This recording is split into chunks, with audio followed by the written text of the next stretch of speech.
A year and a half ago, I became a father to a gorgeous, smart, funny, perfect baby girl.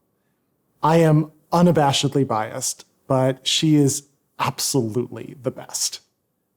I've spent my whole adult life as a Jewish educator, but now, all of a sudden, I have to think about what it means to pass Judaism along to the next generation in a whole new and profoundly more personal way.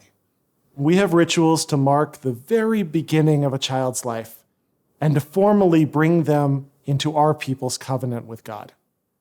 For baby boys, this is the ritual of Brit Milah, the covenant of circumcision. For baby girls, this ritual is called a Simchat Bat, the celebration of a daughter. Brit Milah is one of the most ancient things that we do, going all the way back to Genesis, in which Abraham is commanded to circumcise himself, all male members of his household, and all future baby boys on the 8th day of life, as a physical signature on the covenant that they made with God. To this day, the Brit Milah ritual, often referred to just as a bris, needs to take place on the baby's 8th day of life. A moil, a person trained in circumcision, does the actual cut. Until well into the last century, there was no equivalent ritual to mark the birth of a baby girl. Today, I'm grateful to innovators and pioneers who've developed the Simchat Bat ceremony and who've made it more and more popular and widely practiced. Because the Simchat Bat ritual is so much newer than the Brit Milah, and of course doesn't include an act of surgery, it's much less formalized and much more open to individual personalization. Different families will follow different customs. Some will wrap the baby in a prayer shawl. Others will bring out a Torah and lightly touch the baby's foot to the parchment. Others might light a special candle. Brit Milah and Simchat Bat rituals almost always take place at home, with the moil and the rabbi making house calls like an old school doctor. There's another special visitor invited to every Brit Milah and Simchat Bat. Just after the child is carried into the room for the ceremony, they're briefly placed on a chair that's set for Elijah the prophet. Remember him from Passover? Elijah's the biblical figure who's said never to have died, but instead to have gone directly to heaven in a fiery chariot. Elijah spends his eternity visiting satyrs for a sip of wine and blessing babies at their welcoming ceremonies. Elijah also has a unique role to play in the Jewish story. Someday, he is supposed to be the one to announce the coming of the Messianic era. Some people believe that we put out a chair for him at every ceremony for a new child to express the hope that this tiny baby might grow up to save the whole world. Now, I get that's a lot to put on someone so small, but Jewish parents are well known for having high expectations, and I gotta tell you, if anybody could do it, it's my daughter. At both a Brit Milah and a Simchat Bat, the child receives a blessing, giving them a Hebrew name. This is the name that they'll be called in all the ritual moments of their whole life cycle. When they're summoned to the Torah as a bar bat mitzvah, written into their ketubah at their wedding, in special prayers said for them in times of joy and also in times of struggle. Our tradition takes names very seriously. There's a Hebrew proverb, Kashem Kenhu, which means, like his name, so he is.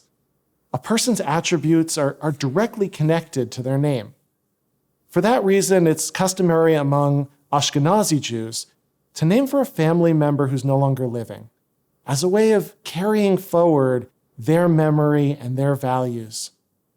Among Sephardic and Mizrahi Jews, a baby may be named after a relative living or dead, in hopes that they'll live up to that person's example. And in further recognition of the chain of generations, instead of a last name, one's Hebrew name always includes the name of their parents. No matter how old we get, we're always still somebody's child.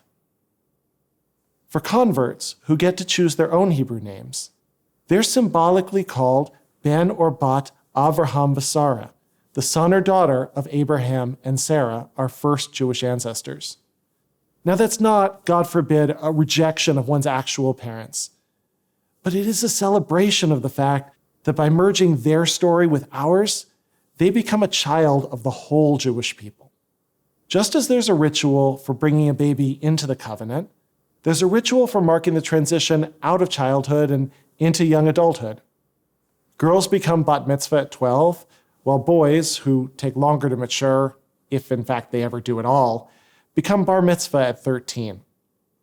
Notice I said become bar or bat mitzvah rather than have a bar or bat mitzvah. That's because the literal translation of the words, son or daughter of the commandments, is not something you do, but something you are. When a young person reaches that transitional age, they take on the status of a full member of the Jewish community, with all the responsibilities and all the privileges that come with that. A bar bat mitzvah is now able to lead prayers, to read from the Torah, to put on ritual wear like talit and tefillin. The bar bat mitzvah ceremony, which typically takes place during a Shabbat or a weekday morning service, is an opportunity for them to do all of these things in public for the very first time. They'll lead a portion of the service, read directly from the scroll, even teach their interpretation of that week's Torah portion to the community. Every bat and bar mitzvah is a chance to celebrate not just one child or one family, but the Jewish people's ongoing legacy, Lador Vador, from generation to generation. These two major rituals, Brit Milah and Simchat Bat and Bar Bat Mitzvah, are only two brief moments in the long journey of raising a Jewish child. The real work comes in the moments in between the big ceremonies. All the Shabbat meals and Passover seders, the carpools to Hebrew school and the bus to summer camp, the example set by parents and grandparents and aunts and uncles of a love for tradition that leads the next generation to love it too. By the way, it's important to add that it's not just biological parents who have a role in passing along Judaism. Those who can't or who choose not to have kids can still teach and empower and inspire a passion for Judaism in the next generation. The continuation of our people is all of our work. My mother likes to say about parenting that even when you think your kids aren't watching you, listening to you, learning from you, they are. You may not see it right away, but the seeds, they're planted deep. I'm just now beginning to see the signs of that in my own daughter. I can only hope that she'll find in Judaism the joy and the wisdom and community and meaning that I've been blessed to find, and so much more.